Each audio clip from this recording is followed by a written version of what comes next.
Welcome to the show. It's the last Club Corbie of the week. A big welcome to all of you Corbie fans.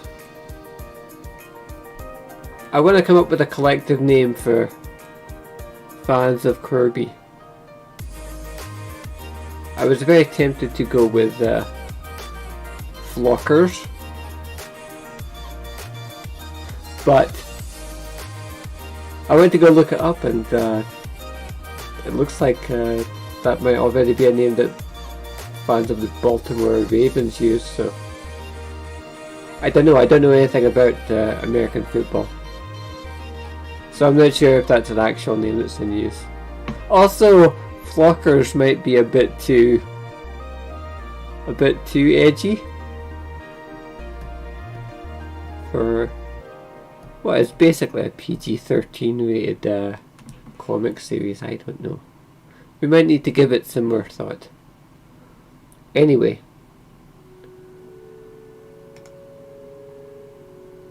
it's been a busy day or so for me anyway. Switch some things around here. It's been non-stop. I was all over social media yesterday, getting out there, just sort of spreading the word about Corbie and getting a lot of stuff in order, doing some messing about with the YouTube channel, Ko-fi page as well. I feel like I really neglect the Ko-fi site for Corbie as well. I want to offer more material to anyone who donates. So yeah, I spent some time working on that as well.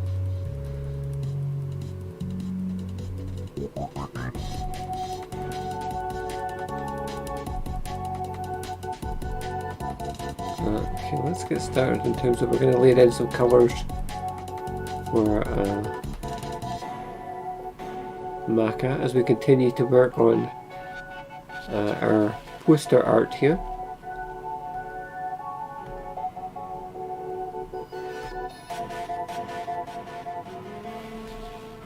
Have to remember to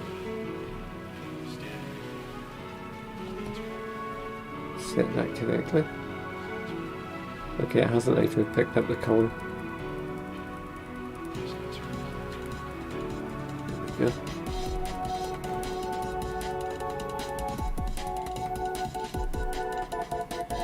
We'll just start.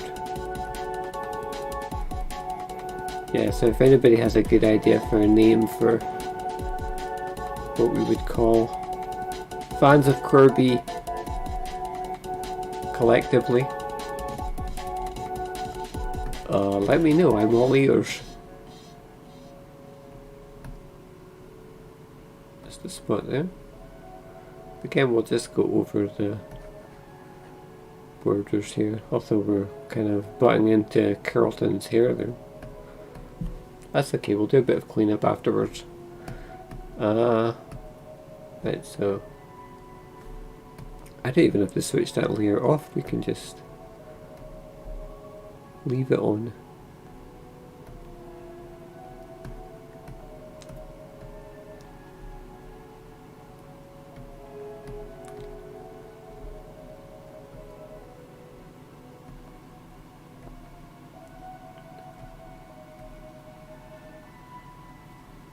So right before the stream started, I did a little bit of work on Maka because on yesterday's show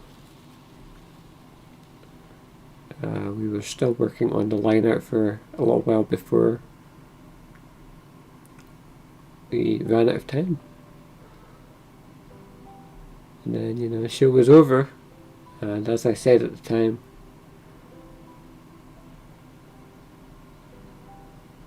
you know, we'll have to leave it until today's show. But I didn't want for us to start today's show and still be fixing up the line art, so I did a little bit of tweaking. I fixed up the hair. Still need to fill in, there's a gap there. It was a bit of a rush job, but that's okay. And I balanced the hair out a bit, that was the main thing.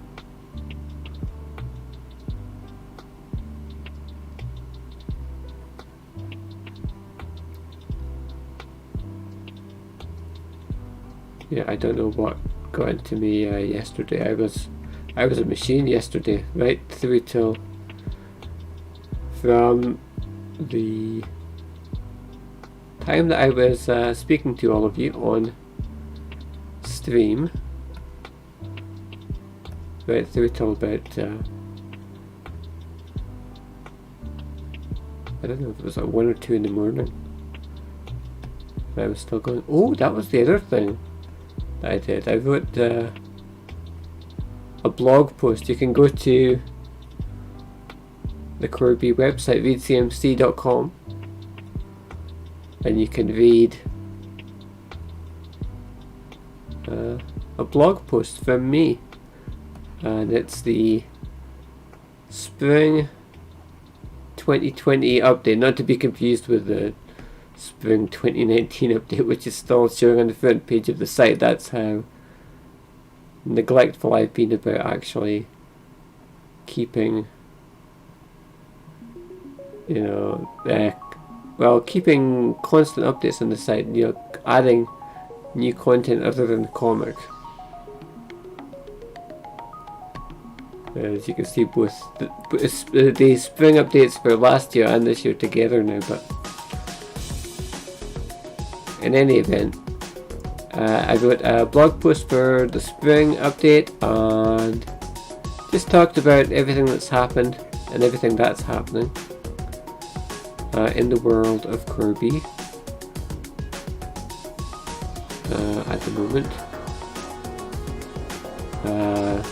In terms of talking about this here stream that we're doing right now, Club Corbie, trying to get the word out about Club Corbie, and oh, careful, filled in an area there that hadn't been closed off. I'm trying to get the word out about Club Corbie, trying to get more people to watch. I know that the time zone differences can make things a bit awkward in terms of, when we start the show here in the UK, it's 2 in the afternoon, and I know for a lot of people, like if you're in the States, for example,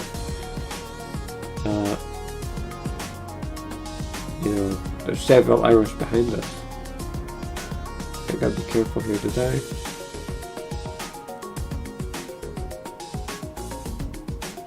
For some reason I thought that I had started colouring on the line art there,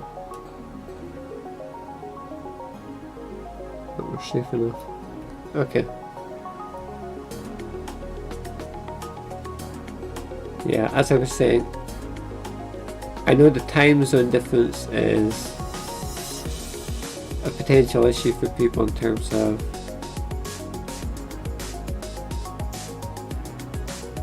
it might be better if we did Club Corbie later in the day. It's kind of a case of trying to find a balance between what works for me in terms of my schedule and what can I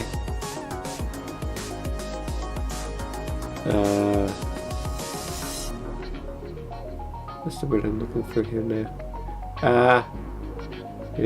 How can I work my schedule around it in such a way that I can be consistent with it. I think that's one of the big things as well. I've managed to get into a pretty nice routine now where Club Corbie is kind of like my first big comic related task of the day, and then I can go on and do other things. The only thing about that is I kind of set myself up to do Club Corbie, and then when the show's over I kind of find it hard to switch gears sometimes, and I kind of don't know what to do with myself immediately after that.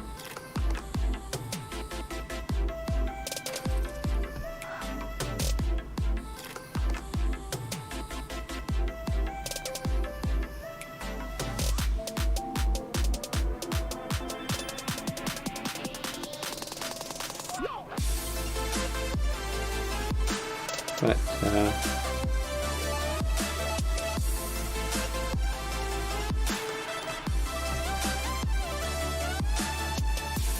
so yeah, what I want to do is, as best as I can at the moment, really just get the word out about Club Corbie, and we're kind of doing our best within the current schedule, as far as 2 till 4 UK time, and encouraging people to hop on and enjoy the stream if they can, and if not, the archived versions of the show are always there as well. And by always there, I mean there's a limited archive of, I think it's I can't remember if it's 30 or 60 days on Twitch. It's one or the other that shows are archived for, and then the permanent archive is going to be on YouTube.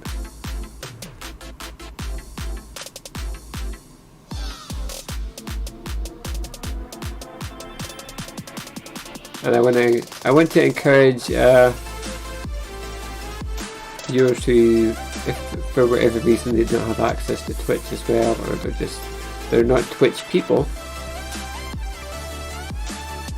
because let's face it, we were all non-Twitch people at one point. A lot of people are just more comfortable, I think, with YouTube as well, and they kind of have inertia about coming over to Twitch. They're just not familiar with it. So I'm going to encourage those people to watch the show on YouTube as well. Get involved with the chat, because I do try and keep an eye on both YouTube chat and Twitch chat as well.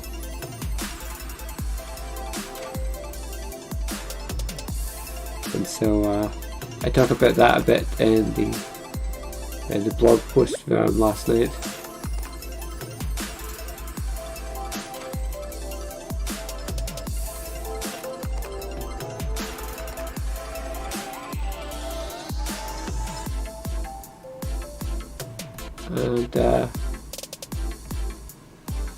And just trying to increase viewership. I know, by the way,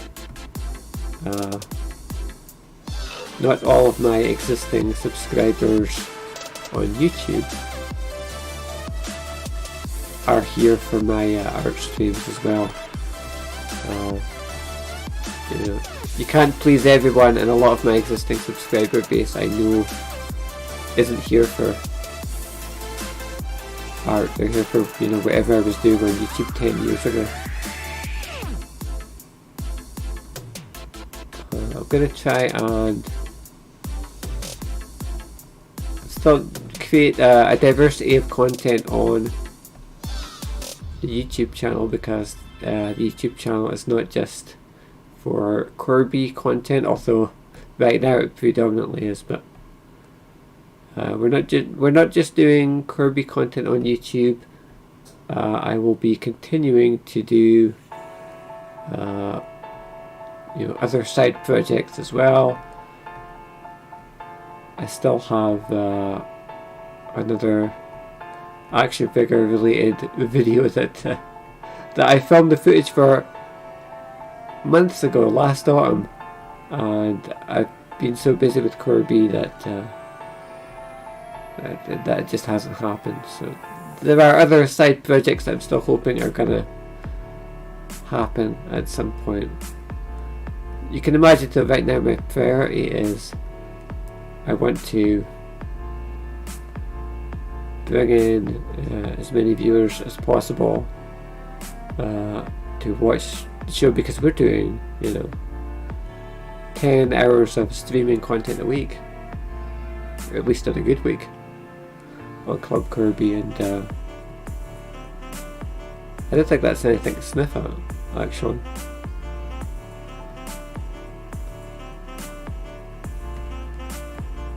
I think that's pretty good. And you know, we've covered all sorts of content in terms of, we've done penciling, we've done lettering, we've done inking or whatever passes for inking around here.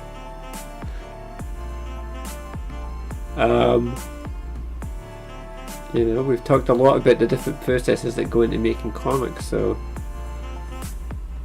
I think that there's value in that. Even for people who aren't already readers of Corbie, I think that it's worthwhile content.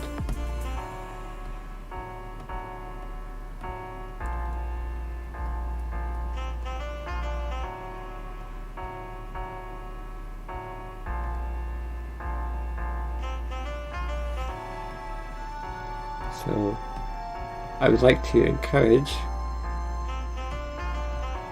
anybody who is on the fence, or even anyone who is a Corbie reader, to, you know, either follow along on Twitch or subscribe on YouTube as well. And in doing so, you will help me to replace the viewers who have started leaving in droves once they realised that whatever they subbed to me for on YouTube 10 years ago, I'm not doing right now. That's just life, you know. It's things that I was doing and wanting to upload in 2010 aren't necessarily what I want to do now.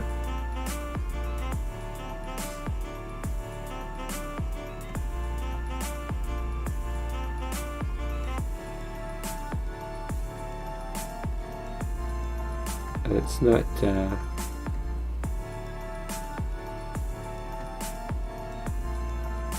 don't know what the word is I'm looking for here. It's I say that with the best of intentions, is what I'm trying to say.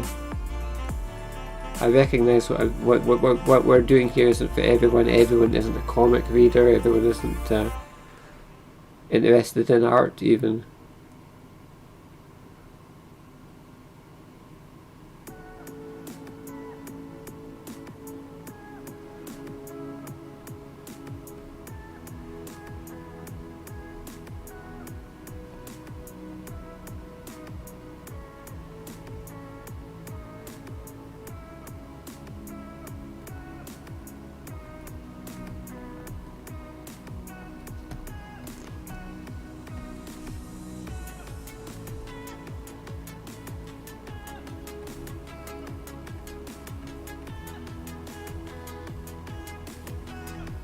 Definitely missing a few spots on here, things that I've forgotten to colour in.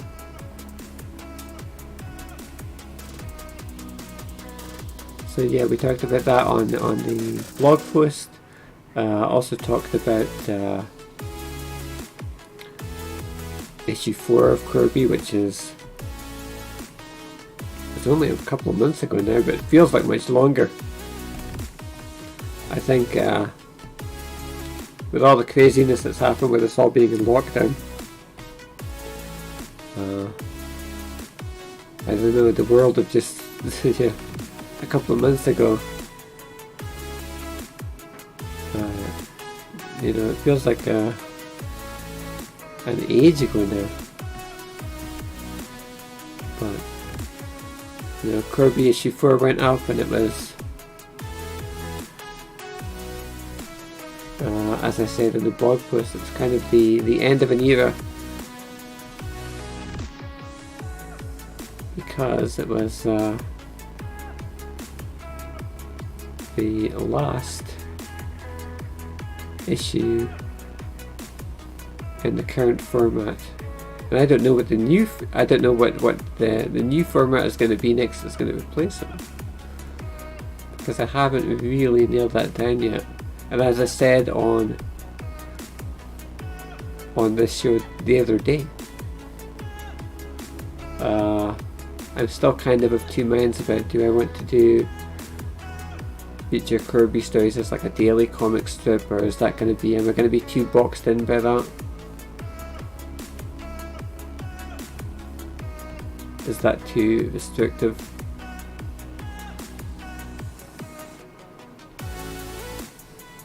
I think the most important thing,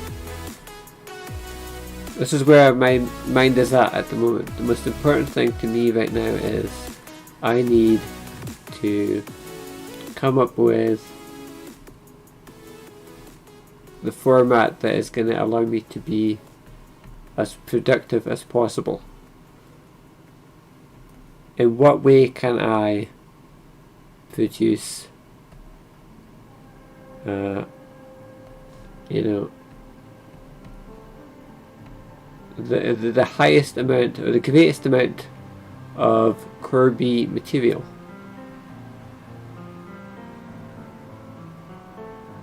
As opposed to, you know, thinking about it from the mindset of how can I produce the flashiest Corbie material? I suspect you would all agree with me that 20 pages of decent content is preferable to, say, one comic page that is really fancy and flashy and, you know, has all kinds of over-the-top special effects and exquisitely rendered colours and things like that.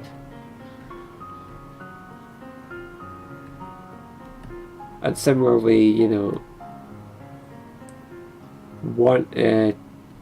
10 Corbie stories produced in a very efficient manner is probably preferable to one that I've agonised over for months and months, because, you know, we only get so much time on this earth, all of us do. We only have so many days and months and years on the clock, and it's crazy to me. It's crazy to me how much time has passed even since I started work on the first Corbie story, and we basically have done 4 issues so far. And, you know, I'm only one person and I'm doing everything myself, but I'd like to, this is the thing that I always say, I would like to be able to tell more stories and just get more work sort of out there. So we talked about that as well in terms of the completion of issue 4. The other things we talked about in the blog post are... See, I'm kind of going through everything now, so if I tell you everything that's in there, you've got less incentive to read it. But we talked about that, we talked about the Corbie store on Teespring, which I think is another thing that a lot of people don't even know exists, and that's kind of my fault because I don't promote it actively enough.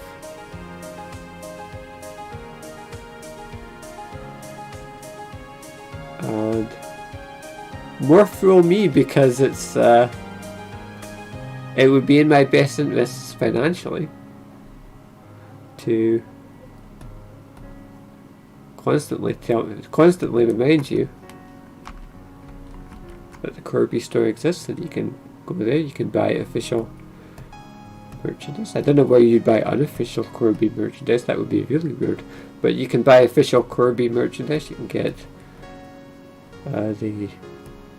the t-shirts and long sleeve shirts and all kinds of other attire that has the Corbie logo on it or the Reed CMC symbol. The LA Claw license plate shirt as well, that's a favourite, although definitely a dated reference, but I like it all the same.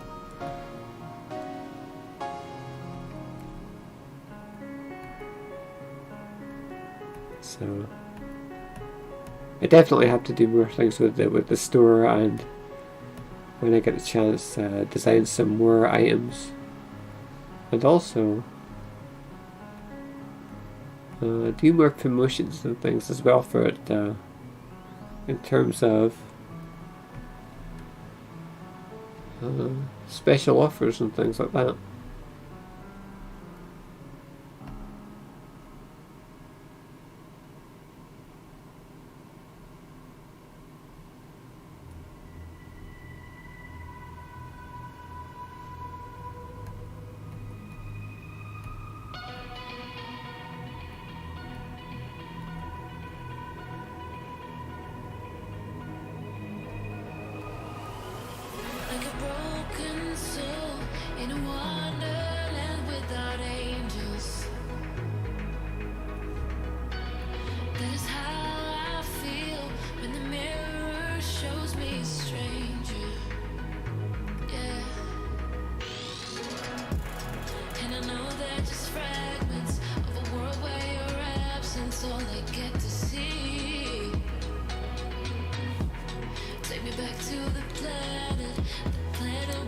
Okay, let's go in and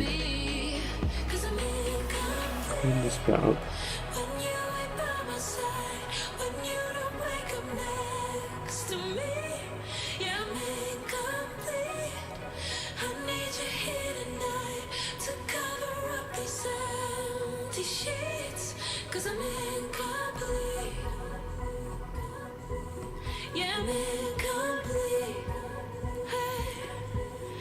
Sorry, that hair is still kind of off balance. Oh, that's going to bug the heck out of me. Okay, how can we fix this?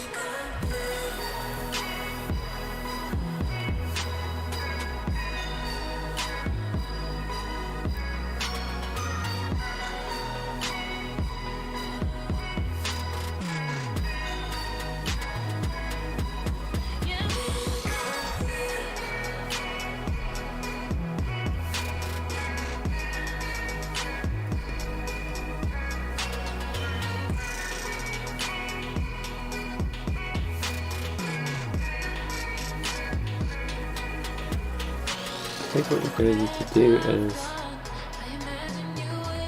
shut the hair off for a little bit, but we're going to have to go in and reshape this area entirely.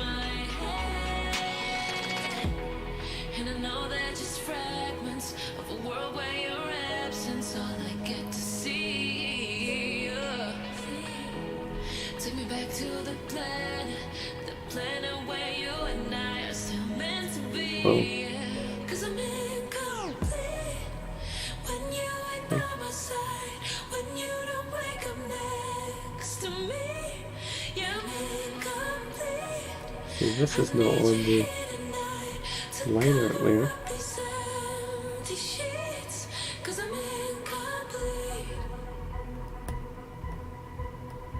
You have to avoid yourselves with things like that. Okay, what I'm going to do is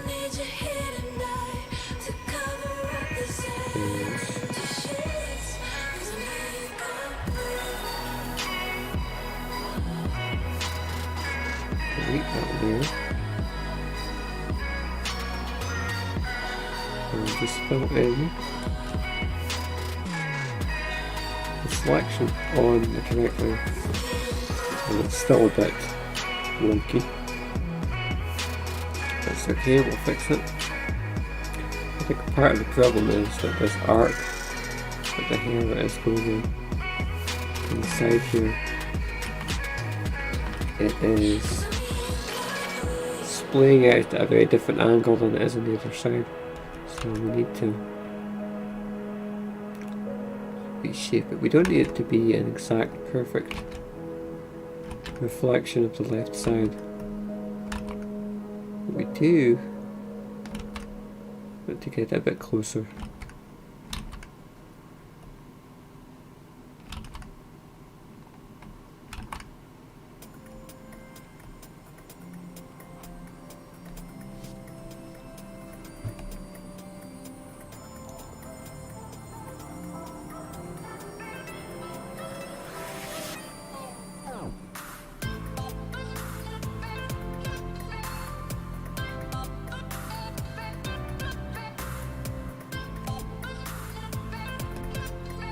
Okay, so we have decimate a huge chunk of the artwork there. That's okay, that's not even the first time that I've done that today. Change it.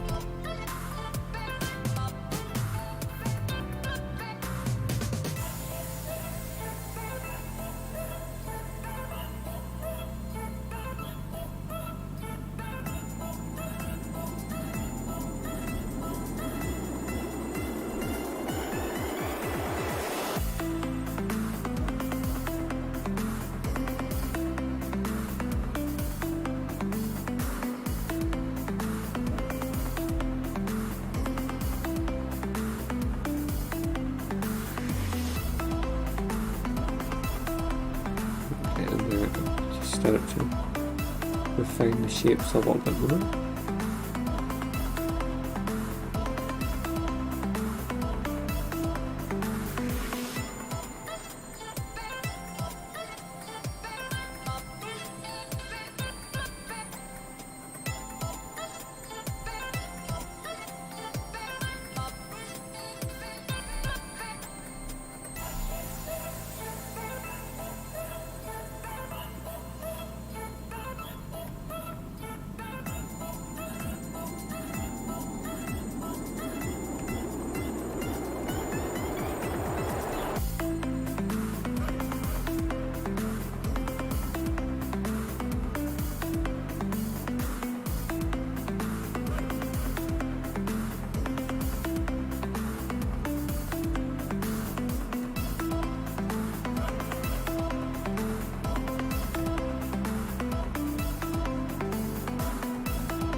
And obviously now what we've done is we've got to clean up the hairnet. A bit of a mess here from reshaping this and the resulting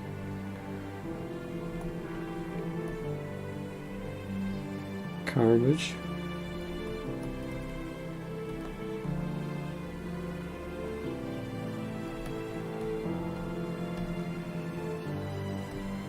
Still a little bit there as well. Oh.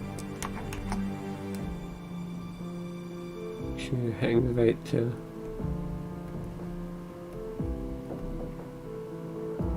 right button on your tools.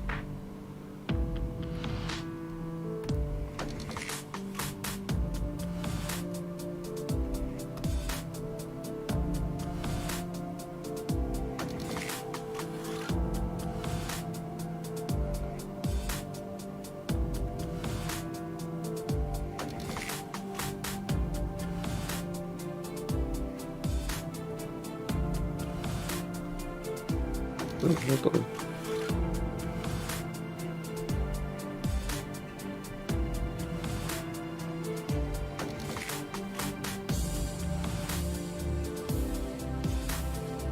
I think I've deleted the skin layer.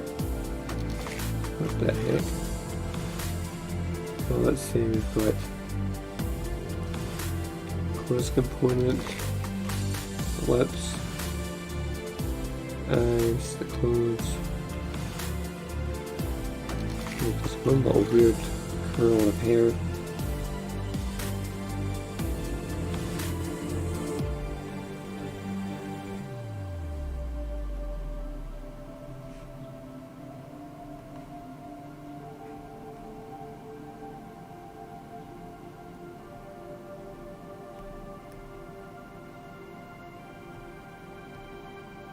Which is the that's in the guide layer. That's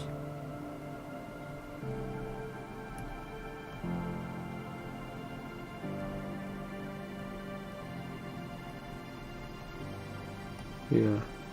Okay, I have messed up. But luckily,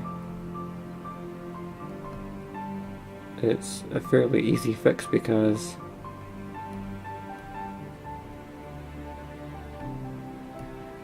we're not that far along in the process. We're just still laying down the flat colours, so I'm just gonna go back in and re-add it.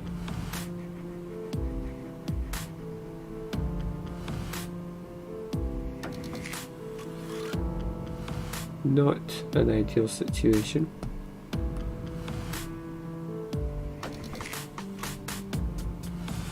But these things can happen, especially when you are hopping between layers and doing a lot of re-editing.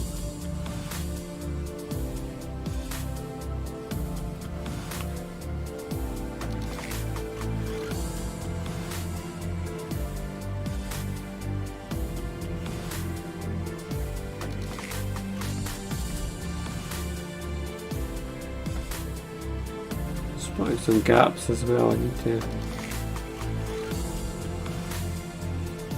go over things a little bit more carefully and fill in some of these areas that I have missed.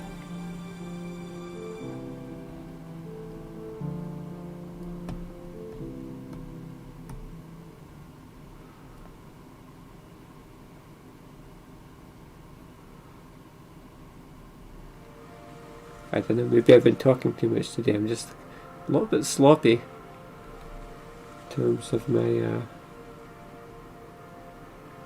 colouring today. We can go over any of this because we're all underneath the colour layers for the eyes and so on.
Okay, I think we're about ready to start shading.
Okay, and I'm fairly happy with that, so we'll merge that with the skin layer beneath that. We don't need to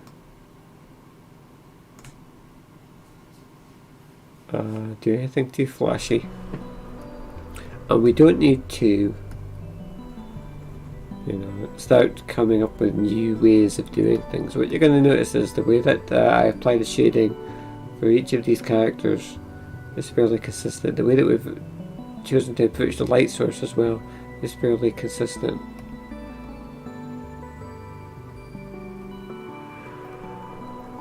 And that's really what we're looking for. We're not looking to keep changing things up each time just for variety or whatever. We want to be consistent, because ultimately what we're trying to do here is we want to have one sort of unified image of all the different characters. So,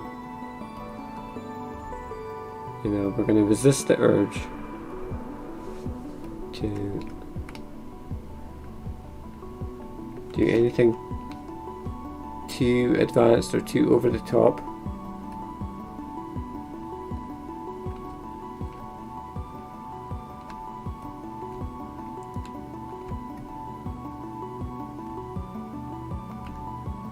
Because really, you know, we're trying to maintain the house style as well.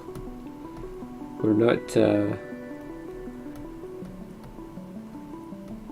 know, as I think I said on the first stream, we're not going to render like every single hair on Carlton's head. It's fun sometimes to do that. I like, you know, sometimes just doing the whole digital painting thing. We did that last summer. I was doing the remaster project where we did some cover art with a much more sort of realistic style version of Corinne. And you know, it's really fun to do those sorts of things and get to experiment and push yourself a lot more and see what you're capable of. But there's also value in doing more cartoony work and having a very consistent house style that you can do on demand, if you see what I mean. If I needed to create art of the main Corbie characters in a hurry, by this point most of the characters that are on this page I have a pretty good idea of how I'm going to go about drawing any of them. If I were to meet you like at a convention or something someday and you ask me, John, can you draw me a sketch of Sadie, then I can do that fairly easily, because I've had to draw Sadie a lot by this point.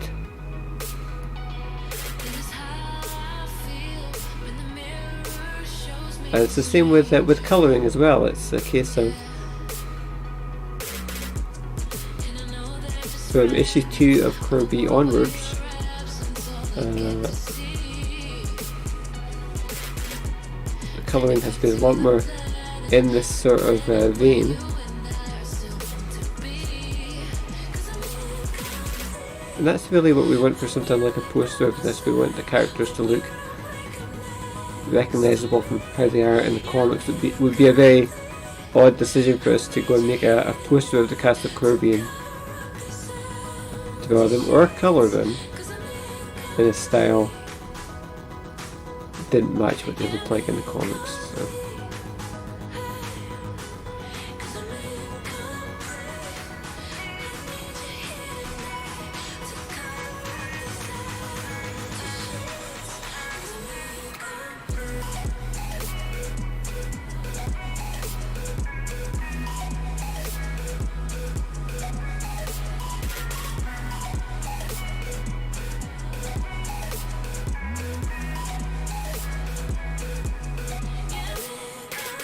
I suppose the other temptation is that it would be very easy for me to start trying to do something that's more fancy and more advanced and more flashy, because it would draw in more onlookers, and there's a greater chance that people would see the stream taking place and they'll come in and they'll go, what's this? And maybe it'll be more restrained. Corbie house style isn't as good for that, but again, we need to restrain ourselves.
Another thing I would say is that, I don't know, maybe this is just me, but I find that less is more in terms of when you're adding light and shading, at least in this sort of style of art, this more sort of cartoony style of art. I feel that you can go over and you can add 50 different shadow layers and 50 different light layers and start to add in vivid light effects and things like that. I've done that a lot over the years. And on some level that kind of stuff can be impressive, but I almost feel like yeah, too much of it can very easily sort of make your work seem tackier, I think, if that's the word I'm looking for, or gaudier, maybe.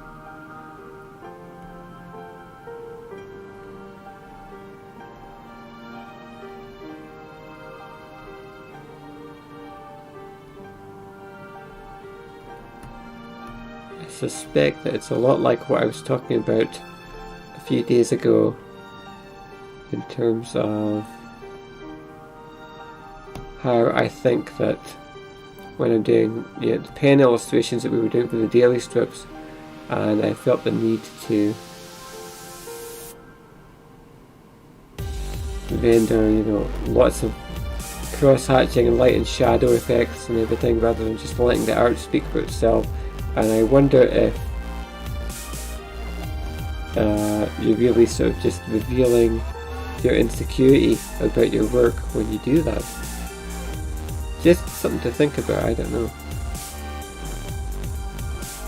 But it's almost, we're just revealing the fact that we don't think that the art can stand on its own. I mean, I'm speaking about my own work here. I think that I'm quite guilty of that, and I've probably in the past I've been guilty of trying to prop up my line work even if I haven't been happy with it by getting really advanced with the colouring in any event. I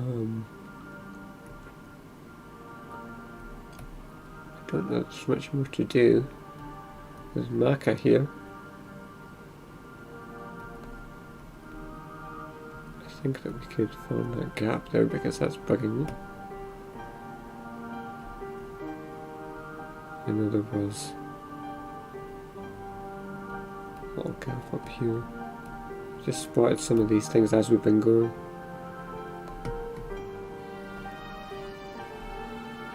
Again, we're talking about tiny little pixels here. We need to not get too caught up in that kind of stuff.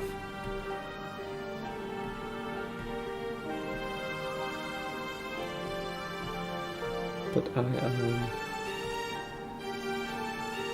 reasonably happy at this point with how Maka has turned out.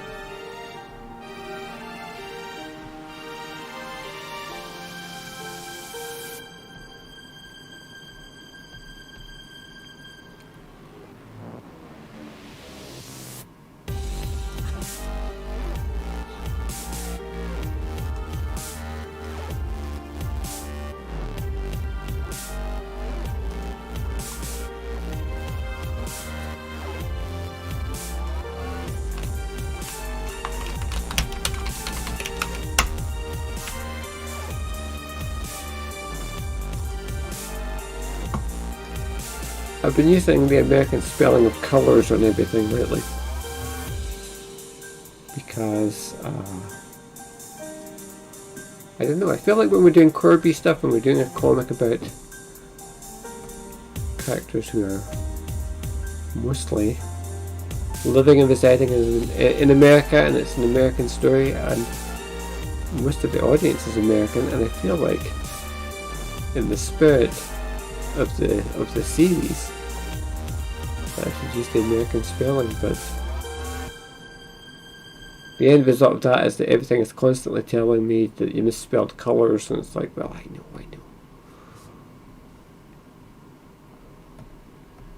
Oh. And you can imagine that's been coming up a lot lately, because every day I say, hey, today in Club Corbie we're going to be doing colouring, and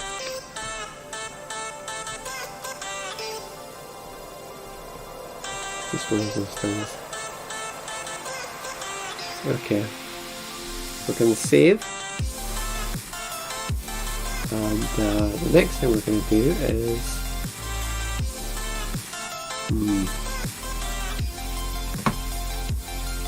we're going up another row. Who should we do first? Should we do Josie, or Sadie, or Craven, or Neemham? You can let me know in chat. I'm going to just take a drink here, and I'm going to clear my throat for a second, and then we'll get started.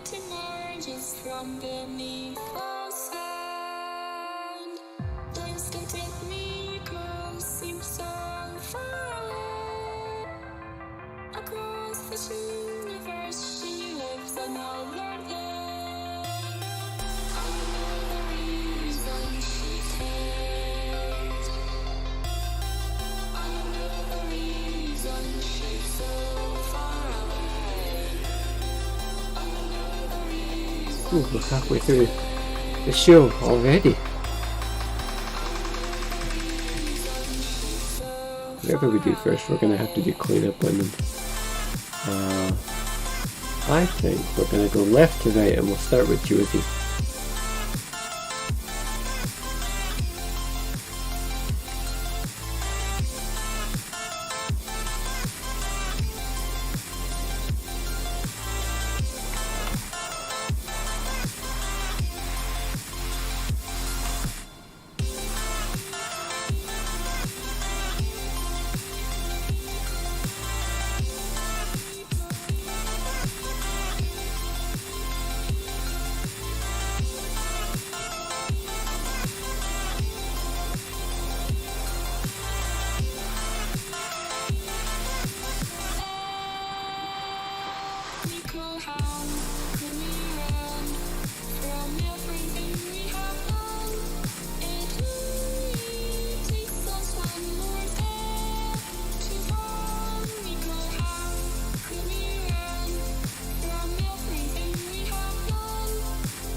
And I think what we should do is, well, do the usual thing. We'll add in the white backing layer so that we can start to make some edits to the face here and move some things around. So just some things slightly. It's going to take a second to fill in.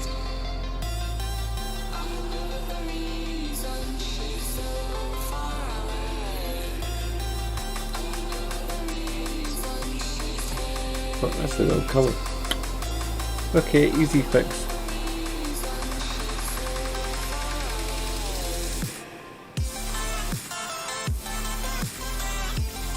The big canvas, so we got to wait a sec.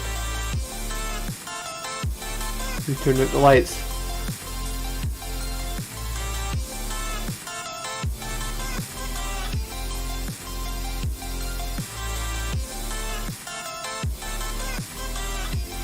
Come on, there we go. Right, we're back.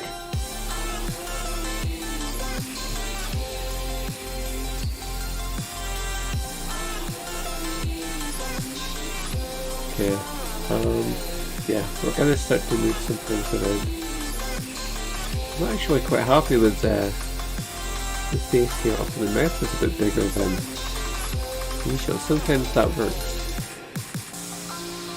I think we can move the mouth down a little bit too. And that would actually look even better.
Okay, next a little bit off balance.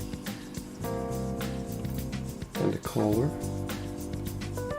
I'm always looking for these things that I might not catch.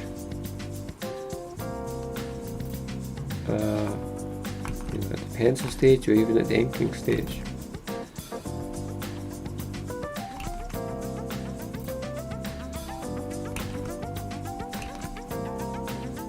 They talk a lot about the importance of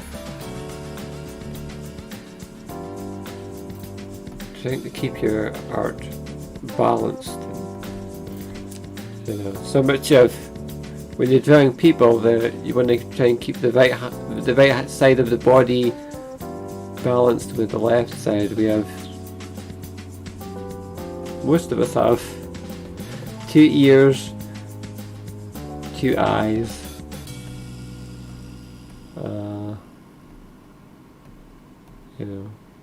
and a face that, in general, sort of if we have a cheek here, we have to have a cheek on the other side, and 2 sides of the jaw that each, and all those sort of elements. You're splitting the face down the middle is what I'm trying to say, and you're trying to keep the elements of a face balanced on both sides. Same with, and then going further down, of course, you have the shoulders, they need to line up. Trying to keep the hands and all the different components of the body that we have 2 of, keep them balanced.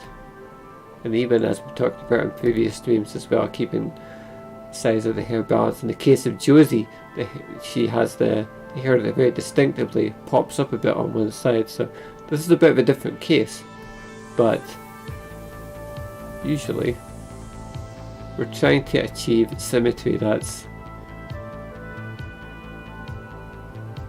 a more concise way of saying what I'm trying to say.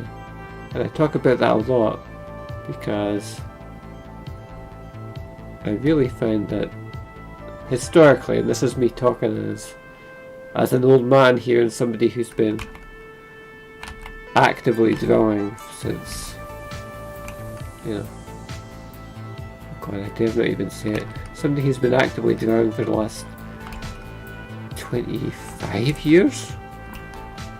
I'm not even talking about going back to, you know, the way that even little children draw.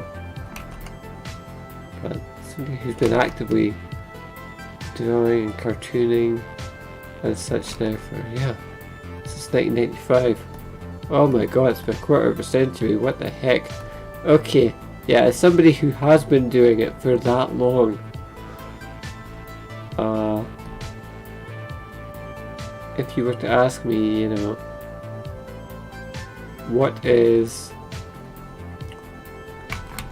one of the key things to making your art just look better? If you're drawing people, at least, you're trying to avoid that sort of wonkiness. And I talk about this all the time. This, I don't know what it is. I've actually tried to read up on it, but that I feel like the way that we scan information, and you know, those of us in the West, we read from left to right, and I almost think it's something to do with the way that our body, sorry, our minds, I should say, not our body, our minds interpret information. As we're scanning an image, we're looking at it from the left side to the right, and I think it's something to do with that. Because of the way that we interpret data, we almost seem to have like a skew where, as we're looking at something and we're judging it, we have like a lean where it means that we don't see sometimes if things are off balance. As an example, Josie's hair here, when I do it, you can see that there's this gap here between the ear and the way that the hair swoops out. That's not there on the left side, even though she's looking at us from straight on, really. You would think that if things were balanced, there would be that gap on both sides, so we're looking for things like that. One of the ways that you can circumvent that, and something that I definitely recommend if you're new, is that you go in and you flip your canvas as you're working, which can get very awkward if you have multiple layers going. But you know, if you're starting out, especially, getting to the habit of flipping your work, and that's going to help a lot. And you just kind of flip back and forth as you go. If you're drawing in a non-digital fashion, then that's different. You can get a mirror and keep a mirror handy at your desk when you're drawing, and that's one way of doing it. Because you could just flip the paper around and hold it up to the light. That's another option you've got as well.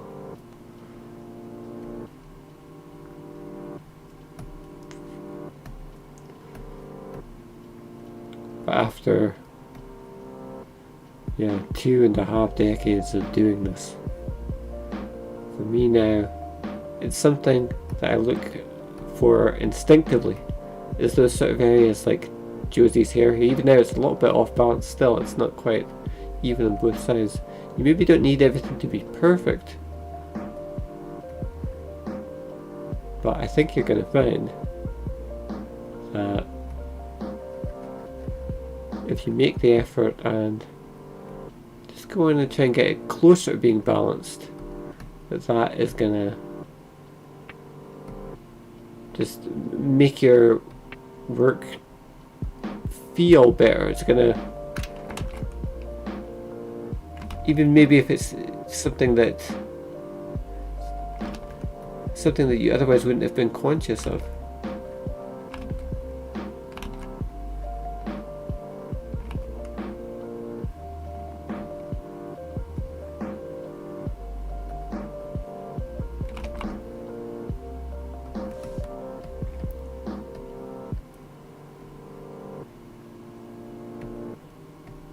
And it is something that I ended up that's how fascinated I was with this idea of sort of the visual skew that we have, and I ended up reading up on it, and it does seem like it's an actual thing. It's not just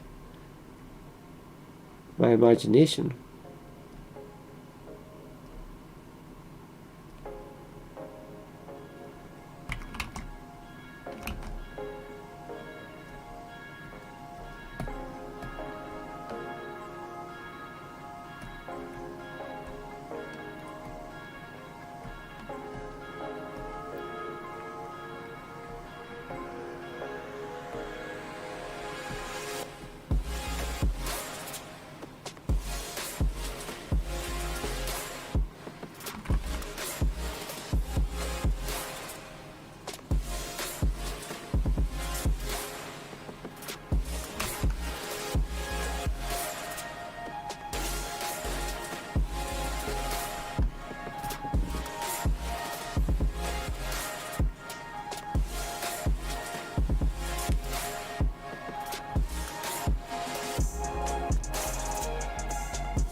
Another example of sort of the skew from left to right. If you look at Trudy's tie here, and one side is lower than the other.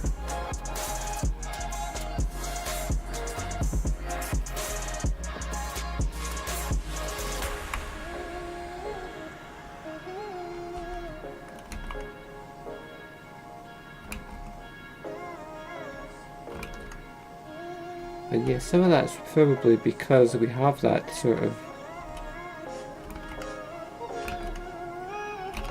we're not conscious of it, but as we're drawing,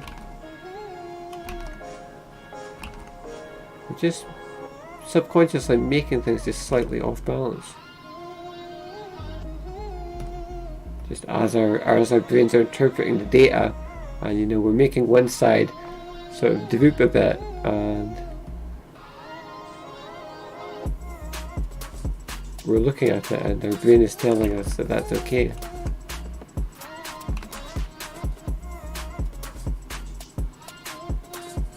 So yeah, with time and with practice, you can sort of not even, well, obviously the mistakes are there, so I still do it, but when you're going back over your work, you can train yourself to at least pick these things out. Sometimes I do spot these things as I'm drawing, and that is just, again, it's just practice and years of bitter experience of realizing that things are off. And once you've had to fix things hundreds of times, you've made the same mistake hundreds of times, you'll learn to look for these things.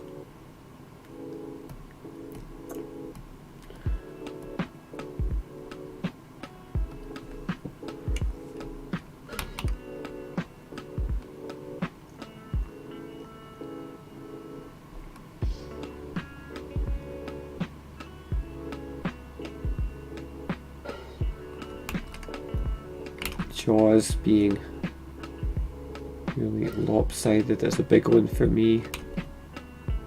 I spend a lot of time trying to get the right shape for everyone, every character.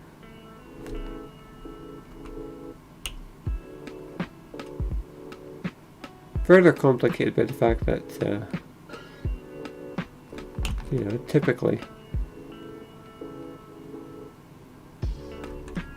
we are not likely to be able to draw sort of a perfect circle or a perfect arc on our first attempt. That's why compasses were invented as, and French curves as another tool that artists can use to get that perfect sort of swoop going. but I'm not likely to use that for drawing somebody's chin or jaw, for example. Again, the cheekbones here. One protrudes slightly more than the other.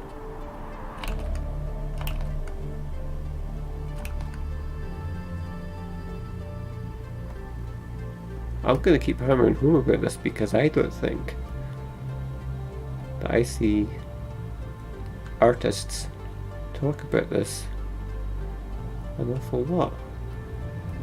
And I think it makes a huge difference in terms of just getting things to look right.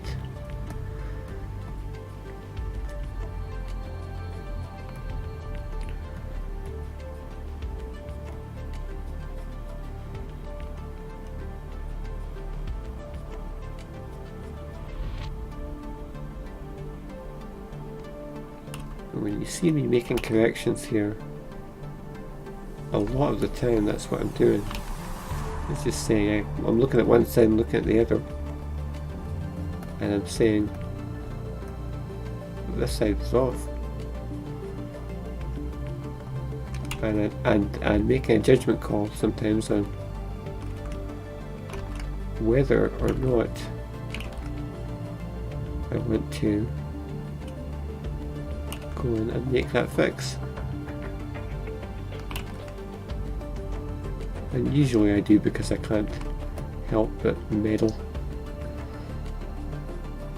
Another tool is that you can use is just on the Clip Studio Paint.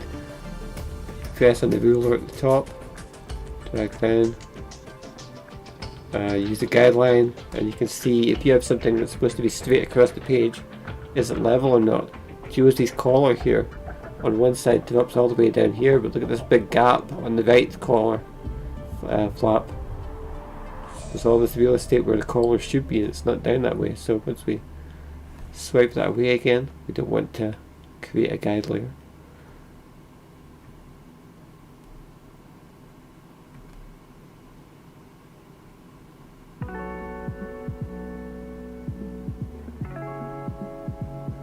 What we do, know roughly now where it should land, about here.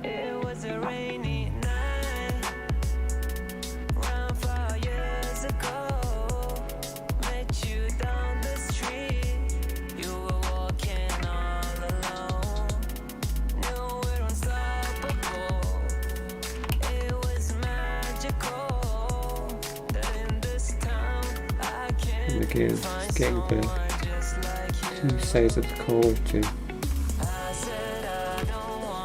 somewhat match up. But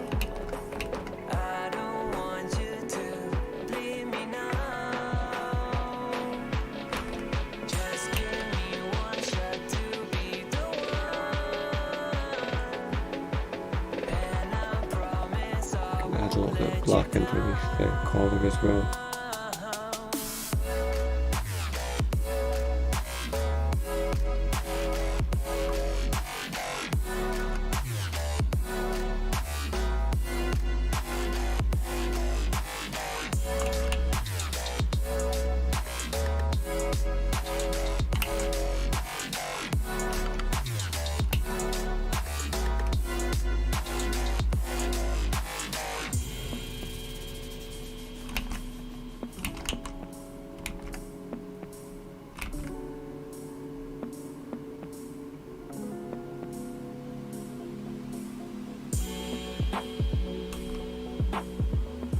And we might have to do a little bit of tweaking to just sort of get the collar balanced on both sides. It's a bit wider even there on one side than the other.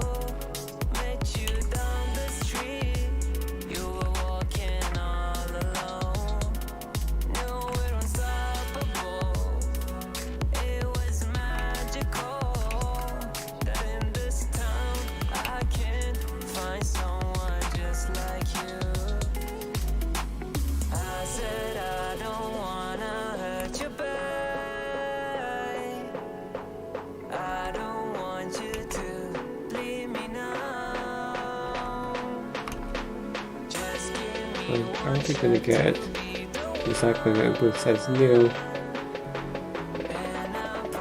It's never going to be perfect, short of just copying one side and just pasting it over, but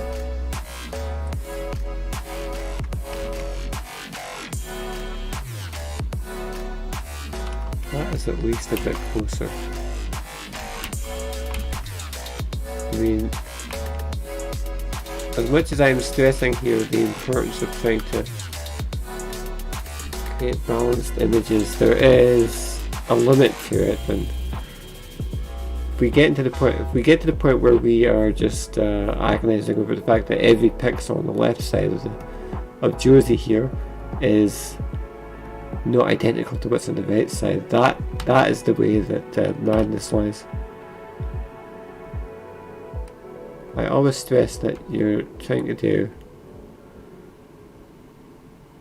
the best that you can within the confines of the time that you have or that you've allotted to yourself, or even just sort of the amount of time that's reasonable to spend.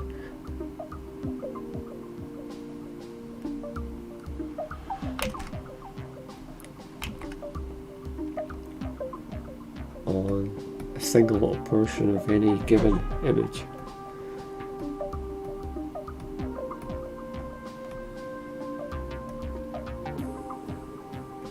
I kind of feel like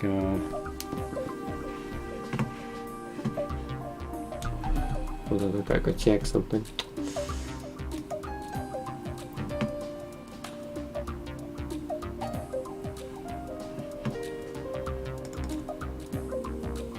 I'm going to go look up Josie's model sheet because I almost felt the chin there, the jaw is off in terms of what you look like. Maybe something that wouldn't bother anybody else who was looking at the poster, but to me, if I don't get it right, it's going to bug me.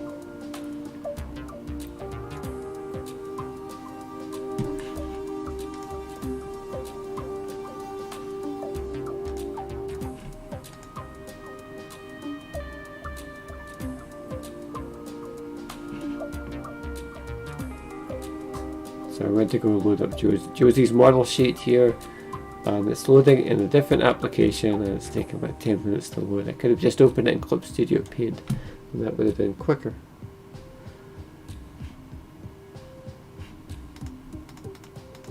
As I said, I can draw everybody by this point with a reasonable level of accuracy, but even then, once in a while I have to check things and just say, have I really got this right? And if I was to just make her a little bit more on model, pull in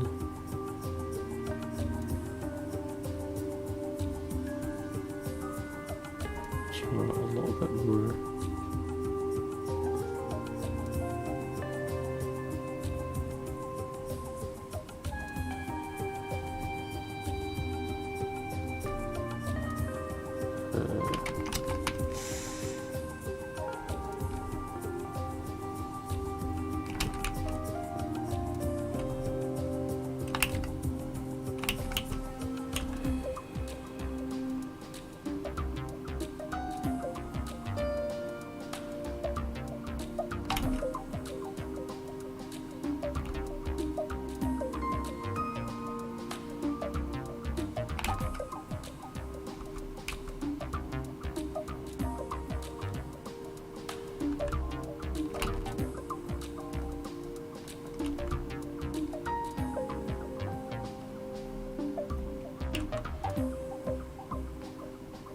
Really getting into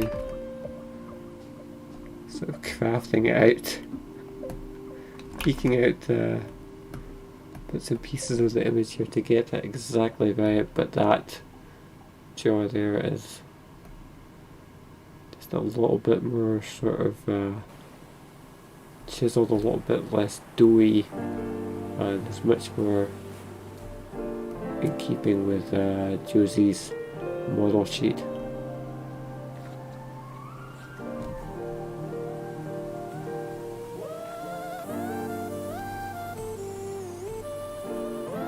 So the next thing we'll do is we'll start to pervert the eyes a little bit. Take these rough eyes, smooth them out.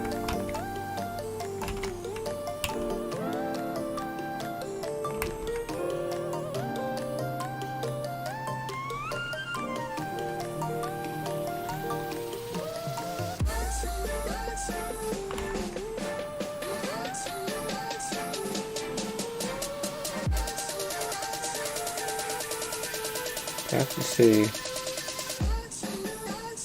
if you were asking me which member of the IC is the most fun to draw, I wouldn't say Josie, I'd say that it was Ruby. But probably a lot of that is just because of the fact that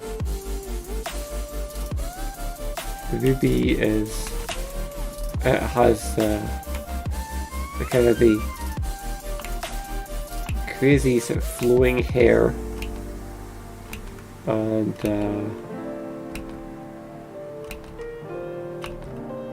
has a very different sort of style in terms of the way that she wears the school uniform with the blouse, whereas Josie wears the blazer, and it's fairly similar to Sadie's.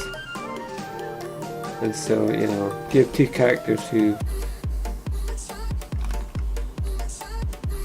have the same elements, and with school uniforms you're going to get that to some degree. It's just less exciting. Maxine is the worst of the three to draw because she has the very unconventional sort of blonde and pink spiky hairdo. And getting the hair right, it's almost like drawing Corbie spikes. It's like a sort of a nest of spikes. The other thing about Maxine is she needs to look fearsome and mean. And you have to get the balance just right, because you know, if you go too far with it, you can end up looking like a bit of an ogre rather than a 16-year-old girl. So there's a balance to be achieved there. I mean, she's mean and she's a bully, but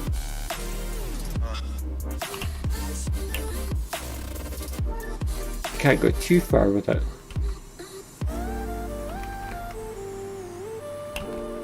I like to try and maintain the sort of well, you don't see it so much with the more cartoony style now. My idea when I was starting out making the comic was I felt that everybody should be somewhat glamorous, and I've spoken about this on previous streams that, you know, so much of my inspiration for wanting to get back into comics came about from reading those early Amazing Spider-Man comics that were illustrated by John Romita Sr. And the fact that he could make everybody look glamorous and make them dynamic and exciting, and just sort of a pleasure to look at. It was just you could enjoy just watching them on the page, even if it was somebody like Aunt May or J. Jonah Jameson. You could, you know, you enjoyed looking at them. He had a way of making everybody visually appealing, even if, yeah, they were like Jonah, they were like an ogre, but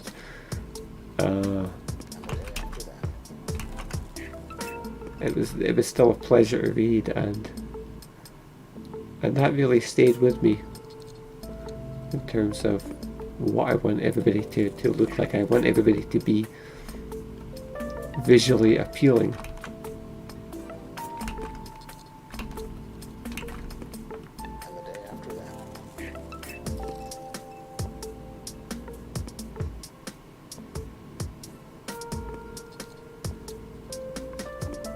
The other aspect of that is the fact that this is a comic about you know, where the cast are predominantly you know, the residents of Beverly Hills, and there's a kind of a wanting to have sort of an element of Hollywood glamour to it, that it's about Corinne kind of being surrounded in a lot of ways by by sort of the beautiful people as well, you know. So I want to maintain that aspect of the comic too.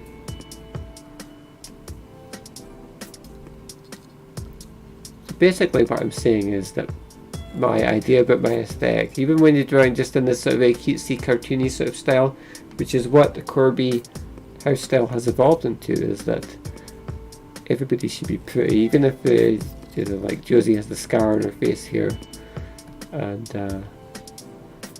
you know, things like that. Everybody should be appealing to look at. So when you see me agonizing over, you know, making sure, are the eyes the right shape, are the eyelids the right shape, is everything balanced? There's a reason for it.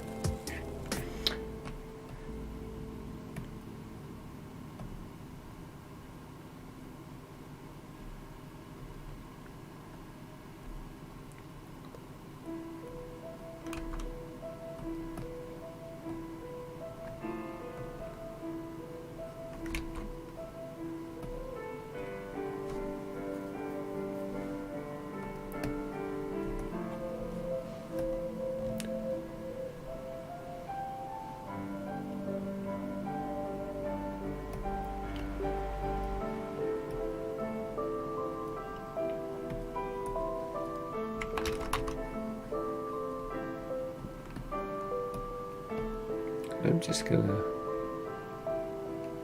remove the eyelashes. I just add them in again.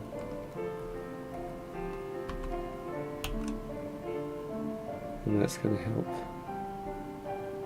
smooth them out.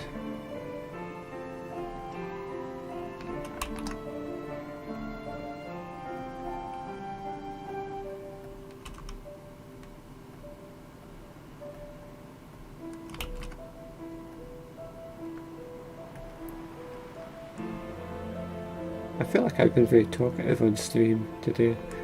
Very often I feel like I don't talk enough, but I must have been talking an awful lot today because I've got a bit of a...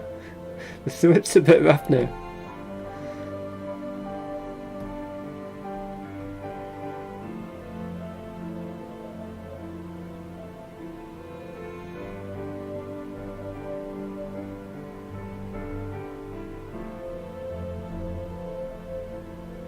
I don't like having long stretches where I'm not talking. Sometimes it's necessary because, you know, when you're drawing, you're concentrating as well. But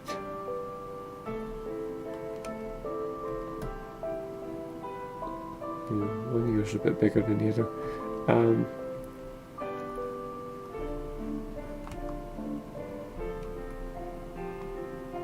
I feel like, yeah, if I'm not going to talk, we may as well just pre-record this thing and not turn the mic on at all. I want to give you that added sort of value, you know, and give you that input on what I'm doing and why I'm doing it. Again, one ear is slightly higher than the other.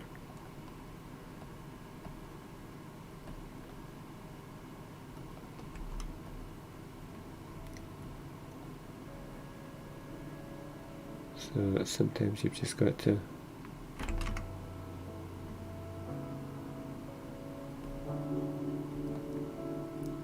pull the whole thing down.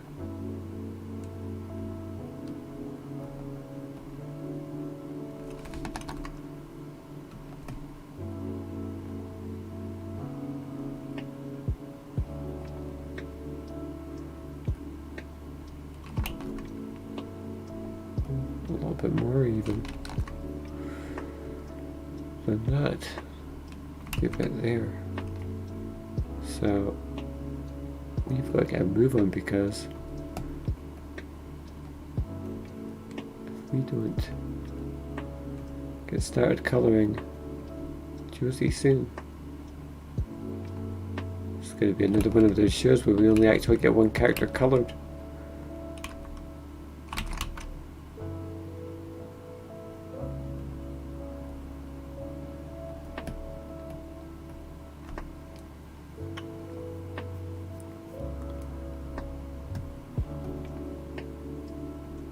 Cheekbones slightly higher on one side. We have to account for the fact that the head is slightly tilted as well when we're thinking about these things.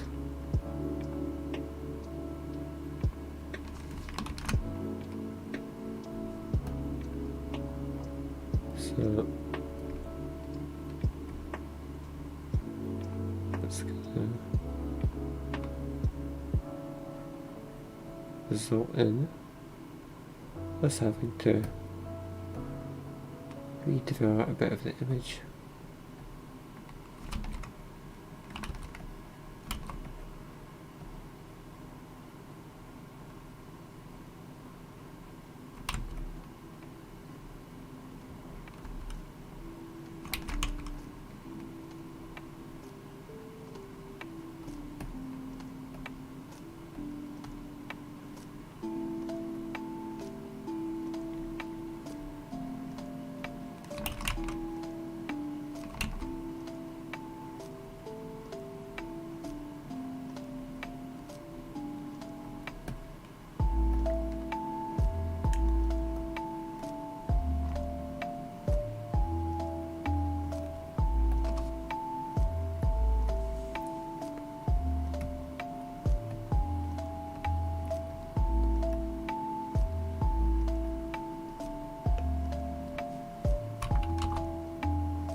Okay.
Right, I feel like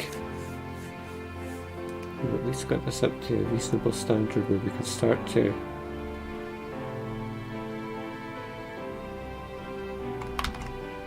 add the colours.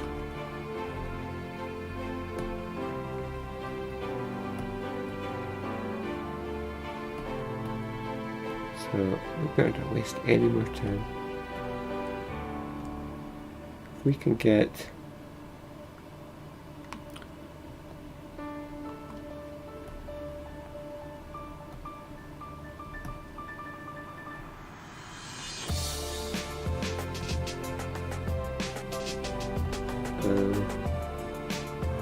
yeah, before we do that, let's merge these two layers again.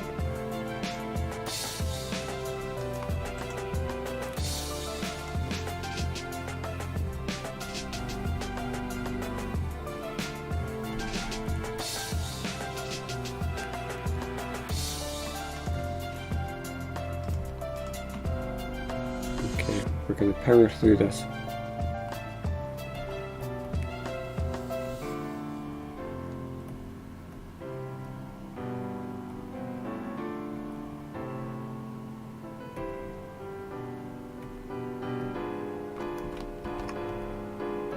We're going to power through this on the correct layer, not on the art layer.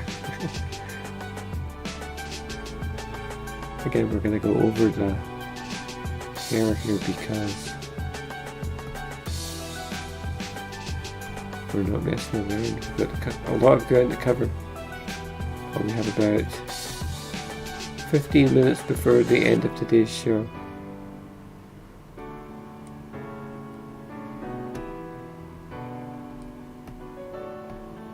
Well, we can go over if we need to, but I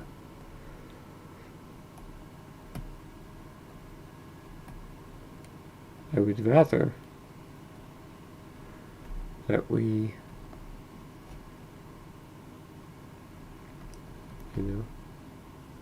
managed to do it all within the 2-hour time frame.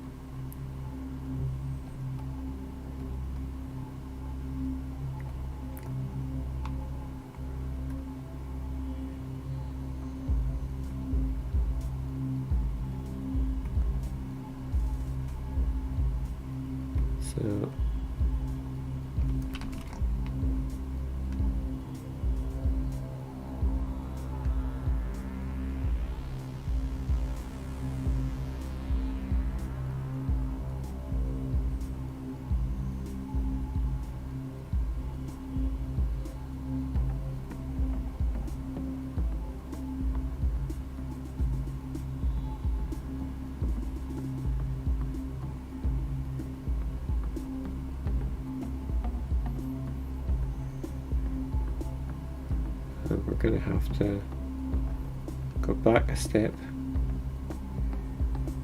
because I forgot about the gap in the hair here.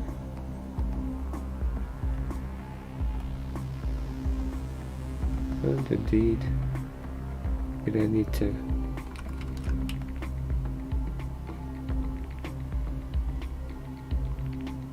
add that as well. There we go. Right, now we can go back to the hair and continue where we left off. In fact, we're going to do it over the flowers here.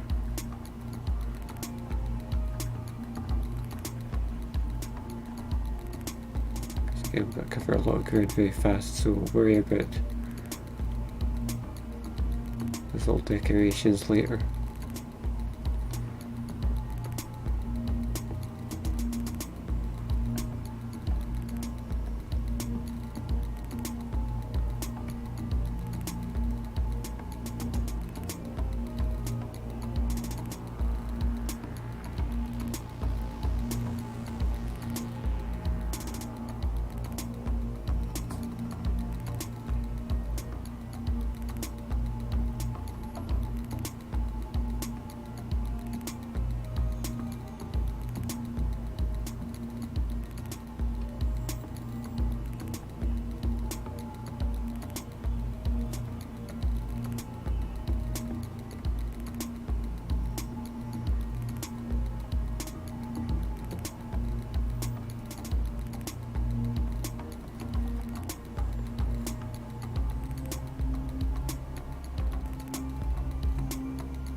I almost feel like we should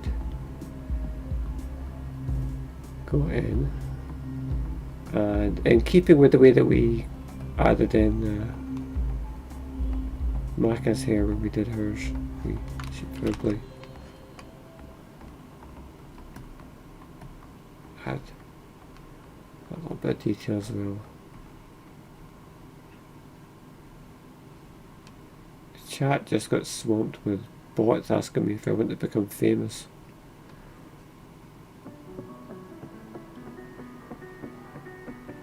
Like 4 of them at once all saying, "Want to become famous? Want to become famous?"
feel like I think one eye is about 10% bigger than the other.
Okay. I was thinking the whole time the mouth is a little bit bigger. Once I added in the upper lip, then I'm sure that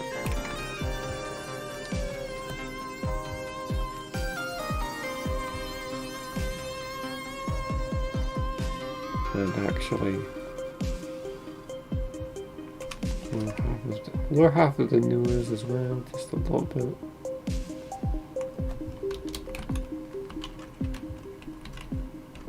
That's a bit closer to what the model sheet looks like. Then we've got to go back. No, actually we don't. Okay.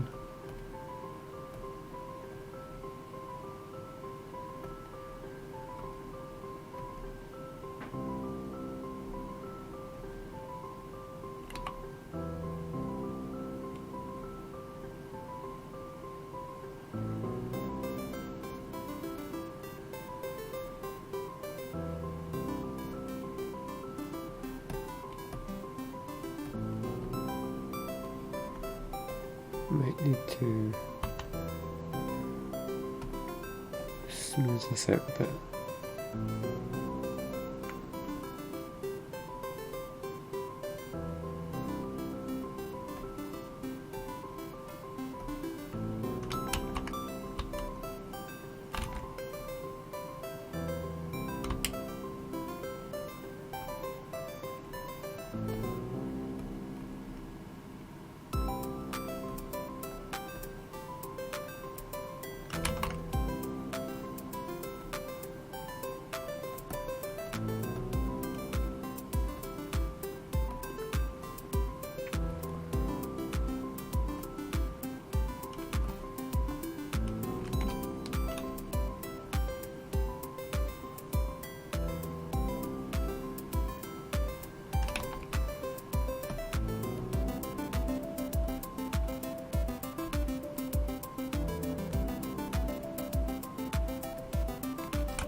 But you know, sometimes we're just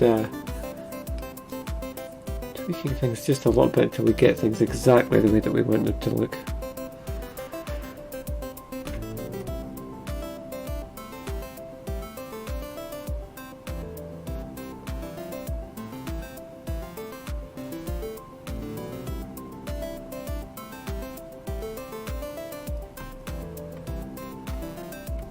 And yeah, you know what? It's after 4 o'clock, so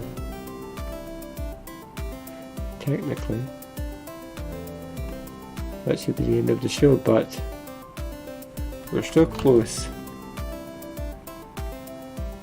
And it's the last show of the week, and I want to go out on top. Don't want to leave things half finished.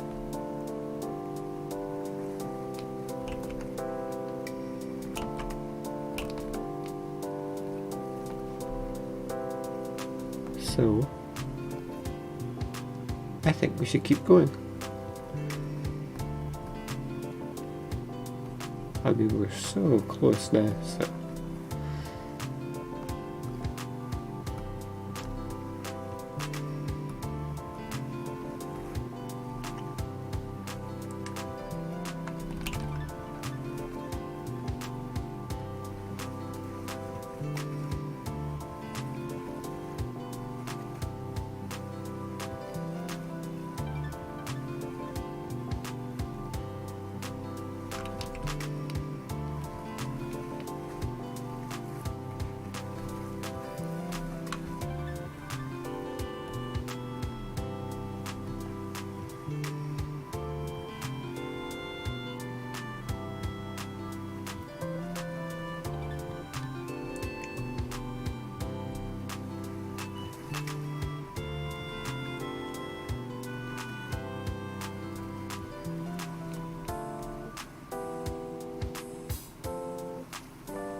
oh, that's too far.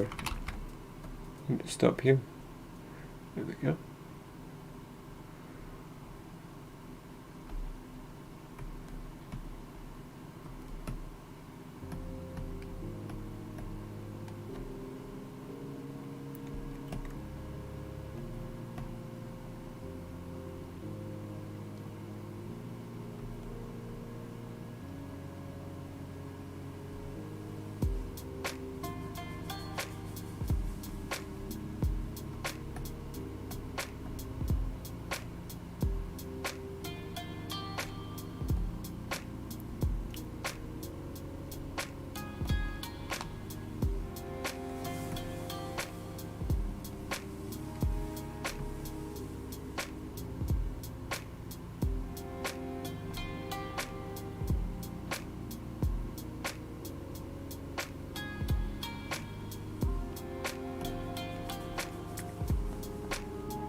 normally.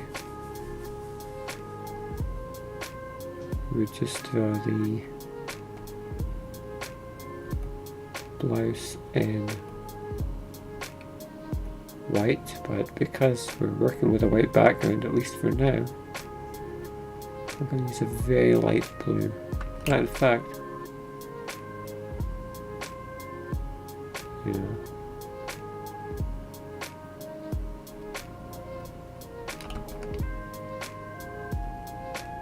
Yeah, that'll do.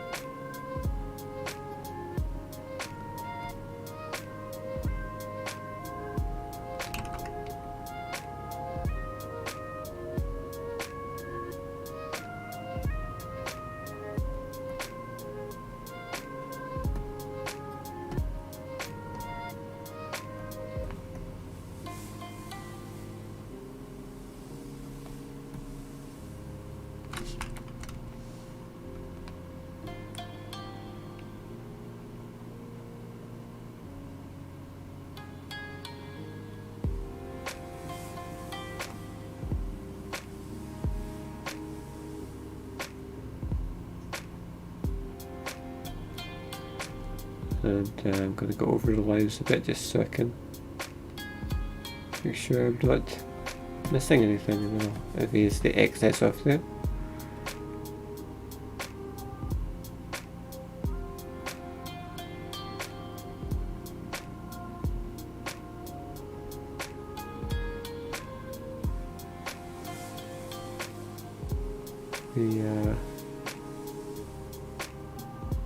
The only reason I'm using this very light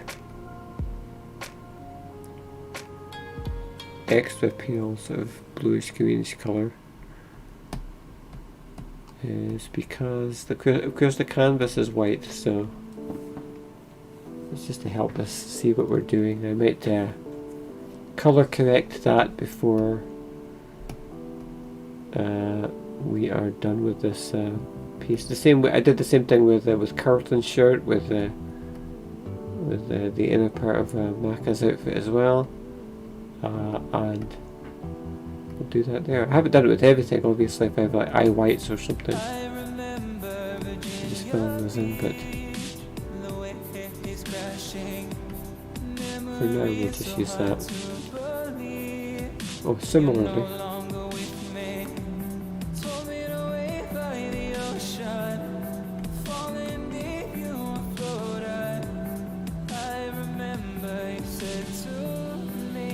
can always do colour correction on things later on if need be, especially when we're working with only really usually 2 or 3 colours on any given object. We usually have the base colour, 1 or 2 degrees of shading, and the occasional light source, so it's very easy for us to go in later if we need to with a magic wand and pick out any elements and correct them if we want to.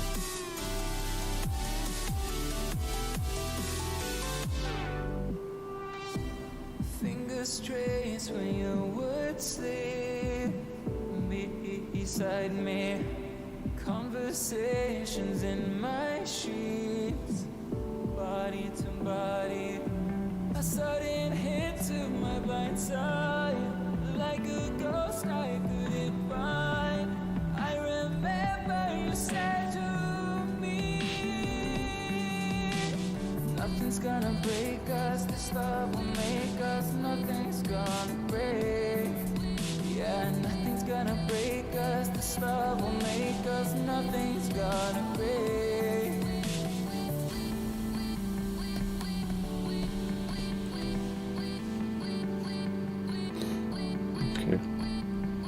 So I believe we have covered all of our flat colours now for Josie.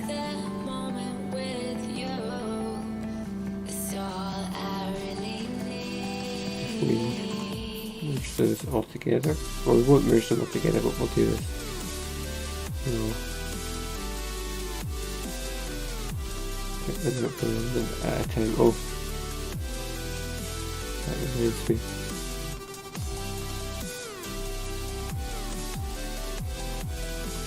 So we do that. As you can see, there's some gaps that result from us making those edits to Josie's face. So we're gonna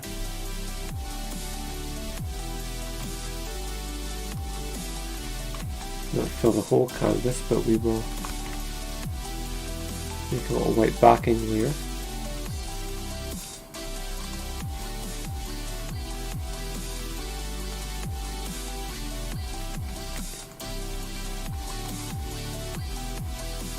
Just as if we were, you know, sliding a bit of paper underneath the other bit of paper, but using the magic of technology, then we can merge those two pieces of paper together and get rid of the bits that we've sort of cut out as we moved things around to get things just right. So with that done, we can set our colors back.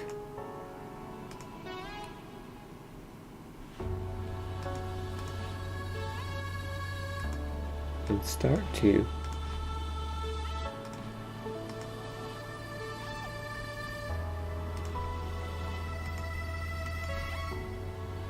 add some shading, and that's going to be the last thing we're going to do today. Is we're going to start to give Josie a little bit more polish, and the multiply layer here I think is a little bit too light, so I'm going to take that down a little bit and make it a little bit darker.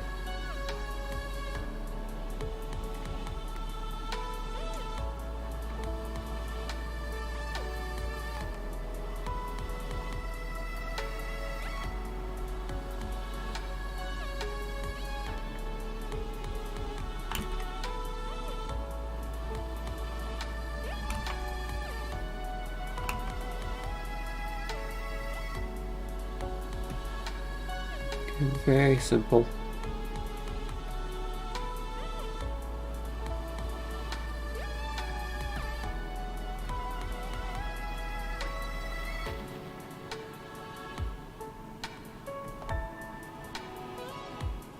We could get a lot more creative if we wanted to in terms of,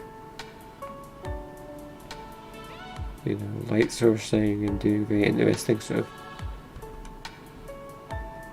abstract lighting, but that's not what we're here for. What we're going to do is try and keep our decisions about where we're going to apply light and shadow fairly consistent across all of the characters on this page.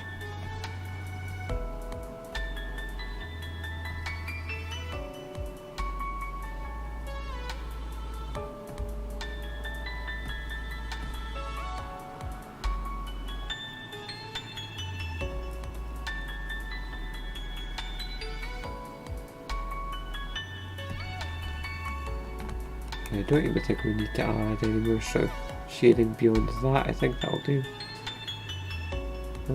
For the face, I mean.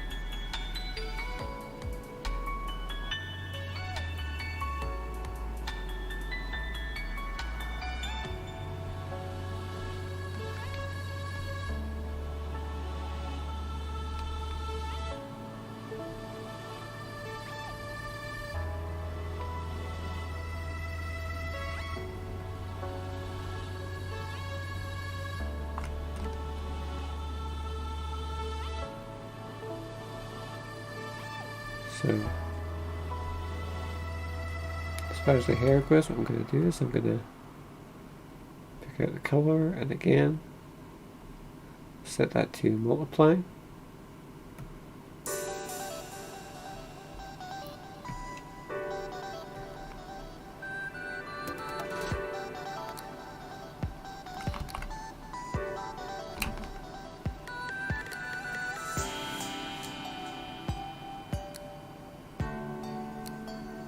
Okay.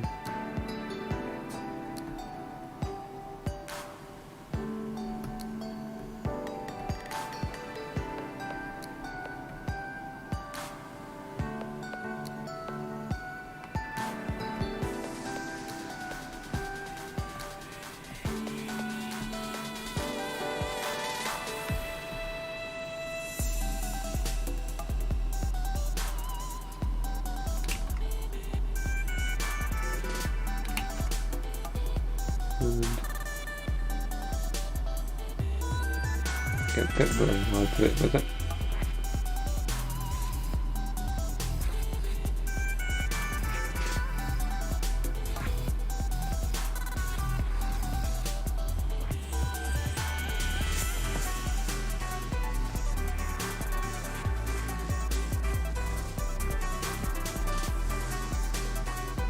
What we can do is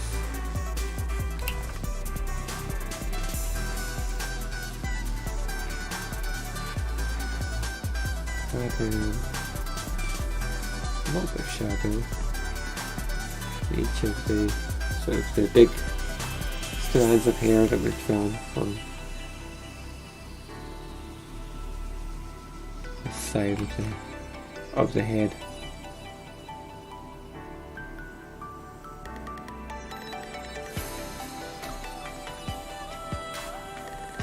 Just to get a bit of visual interest and break things up so that's not just one big grey sort of flat mop.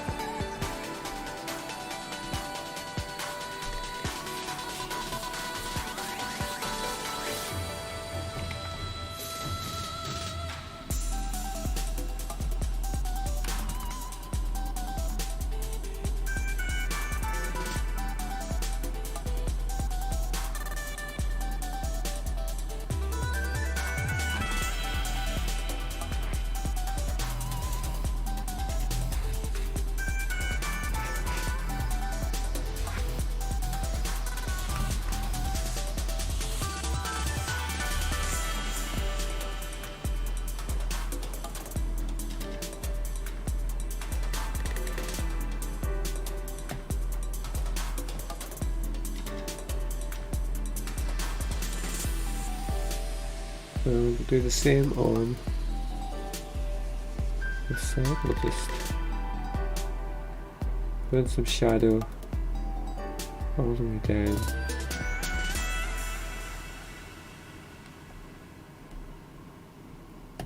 The right side of the hair there.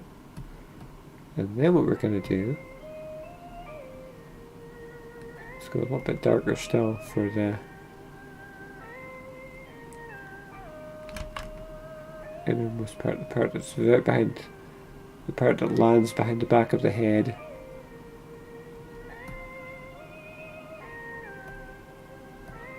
Right here.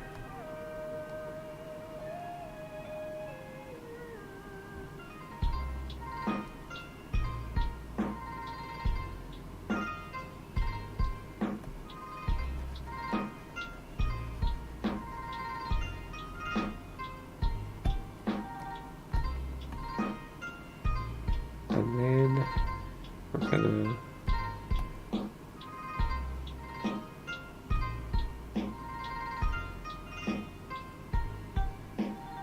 actually we'll just use the base color first and we'll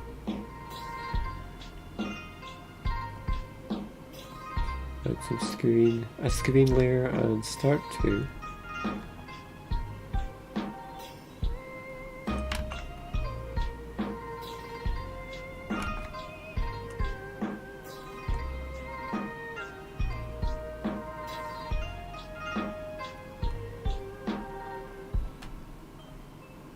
add in some color. In fact, I think what we'll do is we'll just take this whole strand here. We'll do the whole thing in color.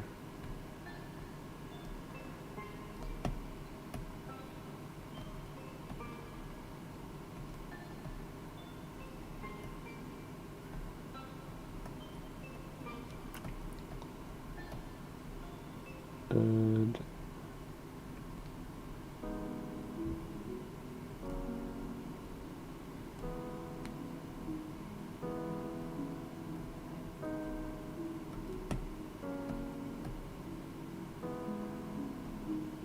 Might even, as you know, I don't like to go overboard in terms of adding too much light, as I said earlier, but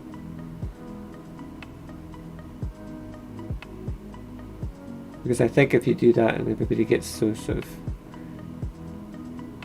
shiny, you can almost make it feel like your characters are like wrapped in plastic, and it's a very, I don't know, it can just be too much, but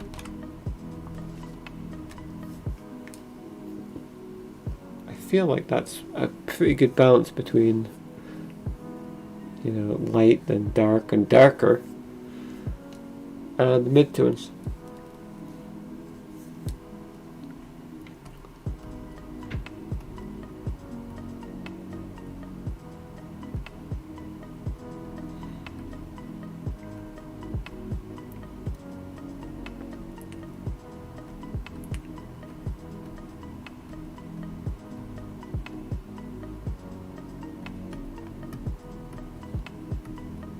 Do the blazer as well.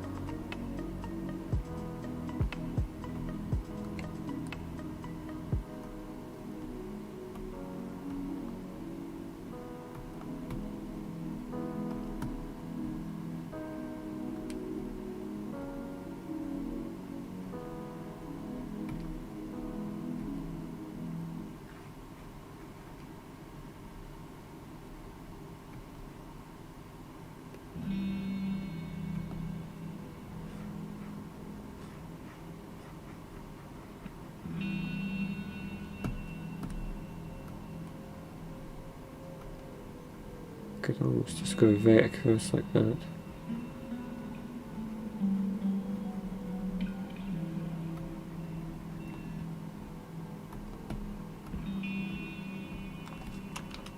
It's going to be fairly dramatic.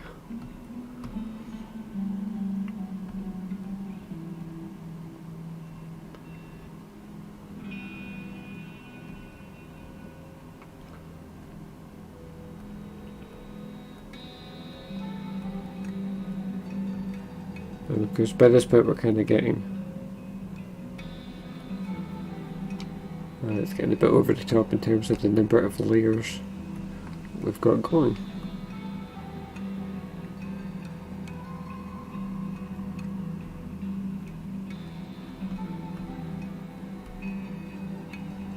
So, actually, I think I've got a change of heart on this. Let's change that back to white, because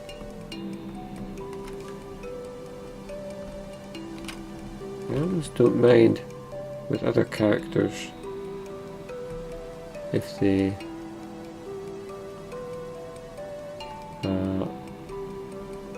you know, are depicted as wearing like an off-white. But Josie, I almost feel like it's out of character. But also, of course, she's one of the villains. I feel like she's the sort of person who does everything by the book, and for her to be seen with like an off-white blazer, it's out of character, or off-white blouse, I should say. So it would be out of character for her. So I'm going to switch it back and make it just a pure white, and then, as if to defeat the purpose, I'm going to start to add shading to it anyway.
a little bit of shading on the tie as well.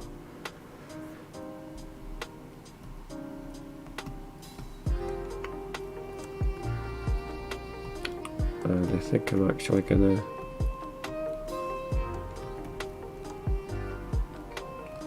change the flowers back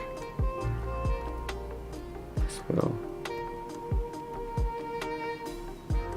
It's not going to display very well because they're up against the white background, but we'll know that they're white, and so when we finally have everybody completed and it's against the, we'll colour in the background and it's going to look a lot better. Right, so let's switch that off,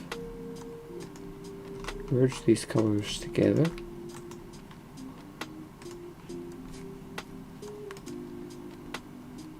So we've got Josie, who's complete, I would say now, or at least very close to it. I don't know if there's anything else I would do. We've got Maka, we have Carlton, we have Jennifer, and the star of the show, Corinne. So, there we go. That took us a little bit longer today, but we did it. So what's next? I figure Monday we'll be back, and I guess we'll keep going from left to right. We'll do Sadie, and then maybe, I'd hope if we can do Sadie and Craven in the space of 2 hours, but who knows. We'll make that a goal anyway. So that is it for Club Corbie. We have gone for 2.5 hours today. Wow. It's been an extra long stream, and I want to thank you all for coming out, except for the bots. The bots aren't welcome, but everybody else who came out today to watch the show, and everybody who continues to support Corbie. As I always say, you guys are the lifeblood behind this. We give the comic away for free, and we do these streams. We do 10 hours of streaming content a week now, just for free, just to entertain all of you, the members of the club, of our fandom, whose name is yet to be determined, but anyway. Yeah, this has been Club Corbie. I have been John Porter. I want to again ask that if you want to donate, you can do so at ko-fi.com/Corbie or streamlabs.com/Corinne Morgan Corbie. The addresses are on screen there just now. Follow us on social media. It's ReadCMC on Instagram and Twitter. Follow the channel on Twitch. Subscribe on YouTube. It's all good. It all helps. So I will be back on Monday afternoon at 2 PM, barring any unforeseen circumstances, but I think we're pretty good at maintaining a schedule at this point, so I will see you then for the next Club Corbie.